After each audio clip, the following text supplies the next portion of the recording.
Mindset, kolbu set, dan inner lord set, peta kesadaran yang menentukan arah hidup manusia. Oleh M. Nur Mauliduddin. Dalam 2 dekade terakhir, istilah mindset menjadi sangat populer. Seminar motivasi, buku pengembangan diri, hingga pelatihan korporasi berlomba-lomba menekankan pentingnya berpikir positif, mengubah cara pandang, dan memprogram ulang pikiran. Tidak sedikit orang yang telah membaca puluhan buku mindset, mengikuti berbagai kelas, bahkan menghafal afirmasi, namun hidupnya tetap stagnan, emosinya mudah runtuh, dan realitasnya tak banyak berubah.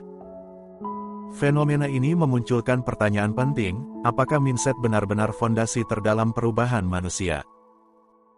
Pengalaman klinis psikologi, riset neuropsikologi, serta tradisi spiritual lintas peradaban menunjukkan bahwa manusia tidak hanya hidup di level pikiran, melainkan memiliki lapisan kesadaran yang jauh lebih dalam.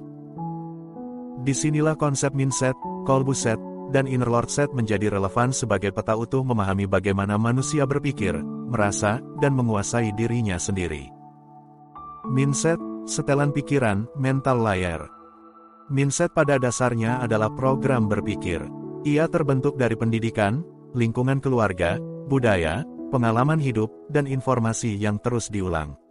Dalam ilmu kognitif, mindset bekerja di wilayah korteks prefrontal, pusat logika, perencanaan, dan pengambilan keputusan sadar.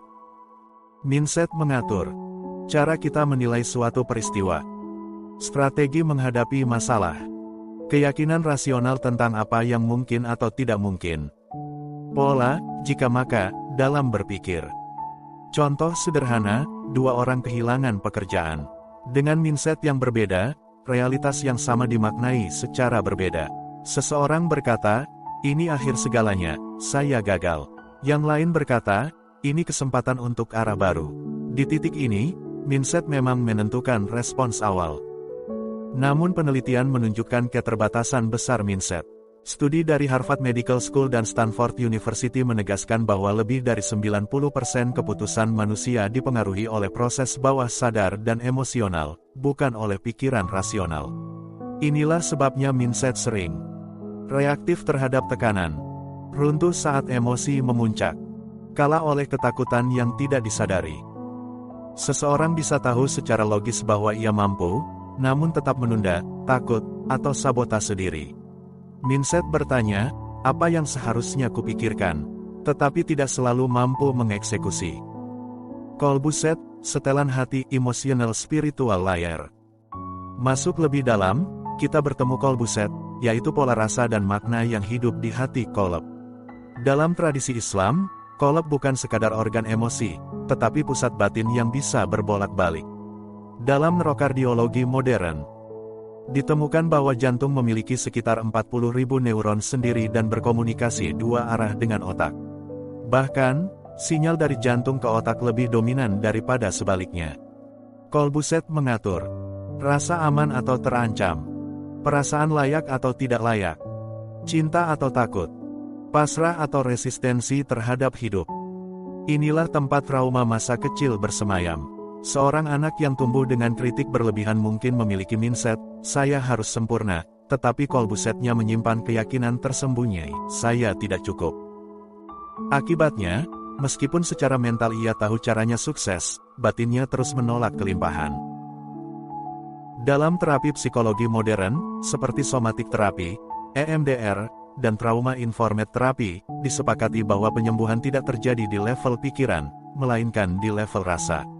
Kolbu setlah yang menentukan getaran batin seseorang. 2 orang dengan mindset sama bisa memiliki hasil hidup yang sangat berbeda karena kolbu set yang berbeda. Kolbu set bertanya, apa yang sebenarnya aku rasakan dan yakini di dalam? Dan karena itulah, kolbu set lebih berkuasa daripada mindset. Pikiran bisa berbohong, tetapi hati jarang. Inner lord set, setelan kesadaran inti, sovereign layer. Lebih dalam lagi, kita sampai pada inti, inner lord set. Ini bukan pikiran, bukan pula perasaan. Ia adalah posisi kesadaran, tempat dari mana pikiran dan perasaan disadari. Dalam psikologi transpersonal, ini disebut observer self. Dalam tasawuf, ia dikenal sebagai syuhud atau kesadaran menyaksikan. Dalam tradisi Timur, ini adalah pure awareness. Inner Lord Set adalah kesadaran sebagai penguasa diri, bukan korban dari isi batin. Inner Lord Set bekerja di wilayah identitas terdalam, siapa aku sebenarnya. Otoritas batin, kehendak sadar, keselarasan dengan kehendak ilahi. Jika mindset adalah apa yang kupikirkan, dan kolbu set adalah apa yang kurasakan, maka inner Lord Set adalah siapa aku saat berpikir dan merasa. Orang dengan inner Lord Set aktif mampu berkata, aku menyadari ada takut, tapi aku tidak dikendalikan olehnya. Penelitian tentang mindfulness dan meta-awareness menunjukkan bahwa orang yang mampu mengambil jarak dari pikiran dan emosi memiliki regulasi stres, imunitas, dan kejernihan keputusan yang jauh lebih baik. Disinilah kedaulatan batin lahir. Perbedaan fundamental, peta kesadaran. Mindset hidup di pikiran dan berfungsi mengarahkan logika. Kolbu set hidup di hati dan menggetarkan batin. Inner Lord Set hidup di pusat kesadaran dan menguasai diri. Mindset bersifat reaktif terhadap situasi. Kolbu set emosional dan fluktuatif. Inner Lord Set berdaulat dan relatif stabil. Mindset sangat dipengaruhi keadaan. Kolbu set juga terpengaruh, meski lebih dalam. Inner Lord Set hampir tidak goyah, karena ia tidak melekat pada isi. Mindset hanya mengubah hidup sebagian. Kolbu set mengubah secara mendalam. Inner Lord Set mengubah secara total karena ia mengubah posisi eksistensial manusia. Mengapa Inner Lord Set lebih tinggi dari keduanya? Karena Inner Lord Set tidak dikendalikan oleh isi, melainkan mengendalikan wadah. Tanpa Inner Lord Set, manusia hidup dalam mode survival, pikiran berisik, emosi menyeret, hidup terasa reaktif. Inilah kondisi banyak orang modern, cerdas, berpendidikan, namun lelah secara batin.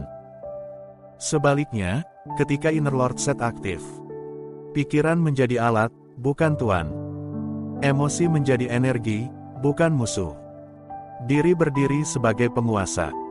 Mindset dan kolbu set tunduk pada kesadaran, bukan sebaliknya.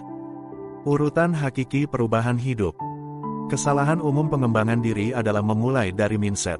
Padahal urutan sejati adalah Inner Lord Set ke kolbu set ke mindset ke tindakan ke realitas. Tanpa Inner Lord Set, disiplin bocor, afirmasi kosong, dan perubahan tidak bertahan. Dengan Inner Lord Set aktif, hati otomatis menenangkan, pikiran jernih, dan tindakan tegas tanpa paksaan. Inilah perubahan yang organik dan berkelanjutan. Penutup. Mindset mengatur cara berpikir, kolbu set mengatur cara merasakan, Inner Lord Set menentukan siapa yang berkuasa atas keduanya. Ketika manusia kembali ke pusat kesadarannya, hidup tidak lagi sekadar bereaksi terhadap dunia, melainkan memimpin dirinya di tengah dunia. Dan di sanalah, perubahan sejati dimulai. Jika Anda ingin Inner Lord Set Anda aktif, sudah saya tulis lengkap dalam e-book, Inner Lord Biomagnetism tanda merek dagang. https://link.id/cahayailah institute-2o3y1v0 KNJPD